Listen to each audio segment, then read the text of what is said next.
You mentioned that Candy joked about na bigyan naman siya ng solo. How about si Senator Amy Marcos? May nasa plans ba na bigyan din siya ng solo movie because Oh, she really? already, di ba, did some Yeah. shorts with you.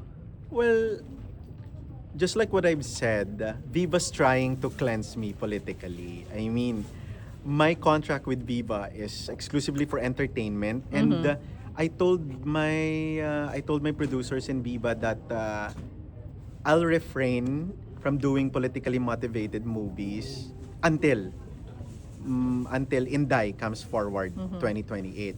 So as of now, it's only 2026 and then I have 2027. So I'm gonna focus on my entertainment side.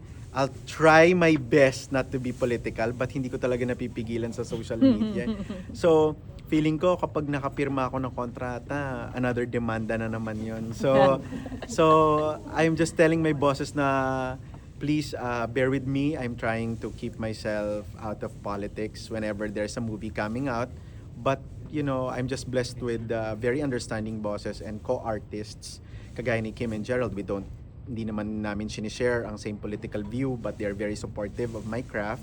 I sa kanila din, very supportive. So, when it comes to politics, I don't want to discuss politics when it comes to entertainment. But if you're saying that if Senator Amy is interested of doing another acting As stint, an actress. maybe, pero Yeah. pero As a ganap na senator. ganap naman sila sa Senado ngayon eh. 'Di ba? Mas madrama pa sila doon eh. So I guess pag pumasok siya sa akin, baka sideline lang ako. So doon siya, parang madaming madaming mga best actor at best actress na kahit mga lalaki best actress. So wala akong di ko siya ma-offer. Tsaka wala akong pambayad sa kanya. No. So last question, speaking of political, do you think that everything, especially art, is political without it literally being political? Yes, it is. Honestly, especially if you're given public light. I mean, lahat naman talaga political eh. But there's a necessary politics to be discussed. Alam mo, hindi porket sinabi mo na ang lahat ay political, hindi tayo kailangan laging posakal. No? Ang politika at ang pananaw mo kung paano patakbuhin ang bayan, hindi yan dapat ang pananaw mo kung paano mo patakbuhin ang buhay mo. Kung ang pagpili mo ng kaibigan ay nakabase sa Biblia, mag-isa kang mabubuhay sa mundo.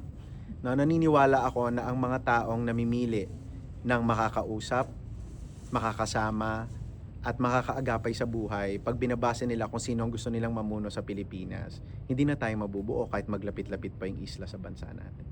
Because I think if you have a certain level of education, you don't teach people to divide eh.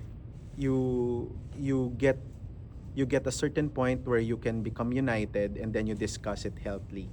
Pag kasi dun mo pinoproject yung pag-engganyo mo sa tao at pagsasalita mo sa tao ay pinupuhunanan mo kung saan mo sila masasaktan, maging lesson na sa kanila yung 2022.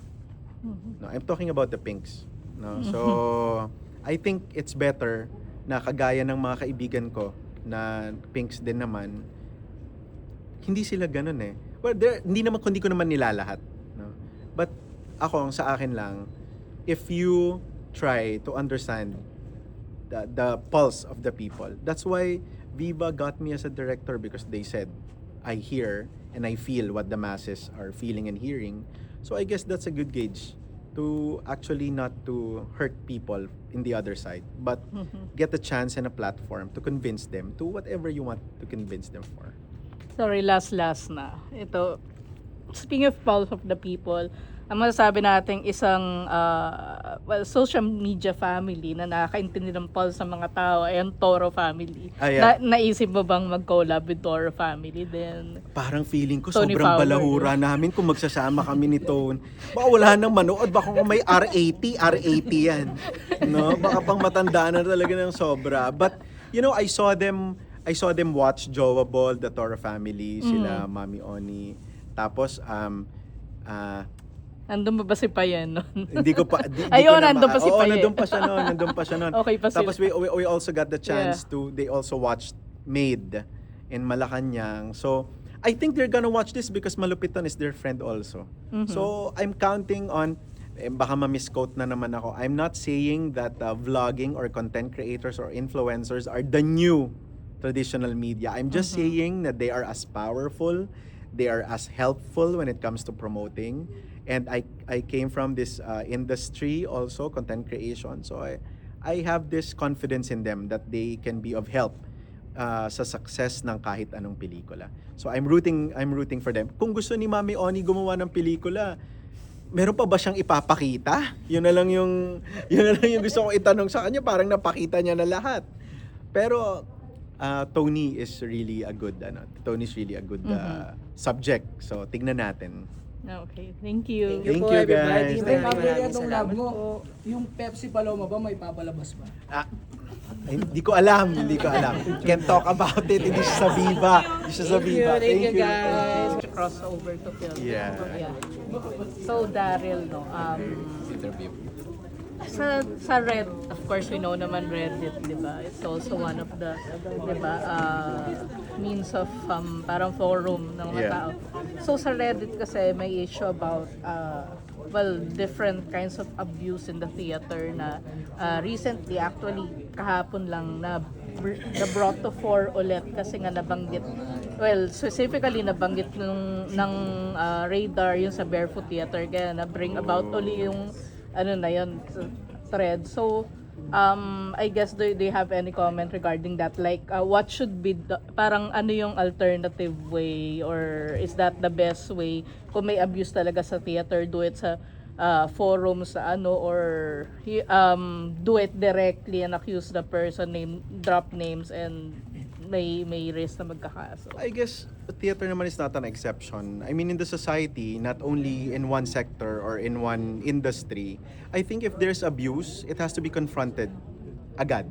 No, I mean, in this day and age in social media, we are very, very feisty and courageous, posting everything from very important to very useless posts. I guess during this time, it's very important and very vital for us to name names, especially if it's the truth. I mean, I myself, I've been tagged with so many hideous lies that are not true, but still people are sharing and people are, accusing me of that. So kung meron namang abuse talaga, I think it's just best for everybody to confront it and name names. Hindi pa madadama yung buong industry. That's how industry collapse kapag generalize. So I guess with performance theater, with the theater itself, I guess to protect the victims, we must really come forward and drop names.